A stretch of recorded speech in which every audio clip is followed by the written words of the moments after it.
Assalamualaikum warahmatullahi wabarakatuh, and I am Muldana from class D 2022, which ID number is A0122347. Nah, pada video kali ini saya akan membahas mengenai apa sih itu genre dan subgenre menurut Mikhail M. Bakhtin. Genre menurut Mikhail M. Bakhtin merupakan atau bentuk-bentuk ujaran yang relatif stabil yang berkembang dalam setiap bidang aktivitas manusia, baik lisan maupun tulisan.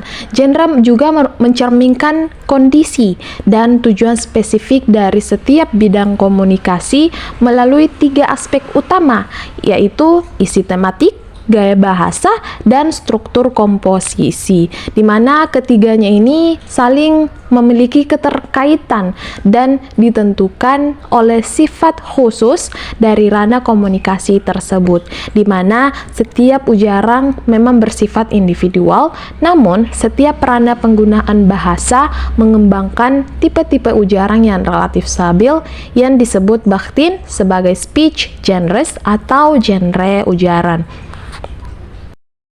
Kemudian masuk pada subgenre, di mana subgenre ini ialah varian atau bentuk turunan dari genre utama yang dimana muncul karena kebutuhan atau konteks sosial tertentu. Nah, kemudian genre dan subgenre sastra mencakup drama, fiksi, non-fiksi, dan puisi. Nah, dalam sastra, genre utama umum dikenal meliputi drama, fiksi, non-fiksi, dan puisi. Nah, di mana pada drama itu ialah karya sastra yang ditulis untuk dipentaskan. Nah, biasanya itu berisi dialog dan aksi. Nah, subgenre drama meliputi tragedi, komedi, drama musikal, dan melodrama. Dan sedangkan fiksi itu karya sastra yang berisi cerita rekaan. Subgenrenya antara novel, cerpen, novela, dan fable. Next, non-fiksi ialah karya sastra yang berdasarkan fakta atau realitas. Nah, subgenrenya itu meliputi esai, biografi, memoir, jurnalistik, dan kritik sastra. Kemudian puisi itu karya sastra yang dimana dia lebih mengutamakan keindahan bahasa, irama, dan makna. Nah, subgenre dari puisi ini antara lainnya yaitu soneta, balada, ode, elegi, dan haiku. Nah, masuk pada apa sih peran genre dalam kegiatan sosial? Membantu individu memahami dan menyesuaikan diri dengan norma komunikasi di berbagai ranah sosial. Kemudian yang kedua itu menjadi alat untuk membangun, mempertahankan, dan menegosiasikan makna dalam interaksi sosial. Kemudian pada peran ketiga yaitu genre ini memfasilitasi proses belajar bahasa dan komunikasi, karena setiap genre membawa seperangkat konvensi yang harus dipahami dan diikuti oleh penutur dan penulis.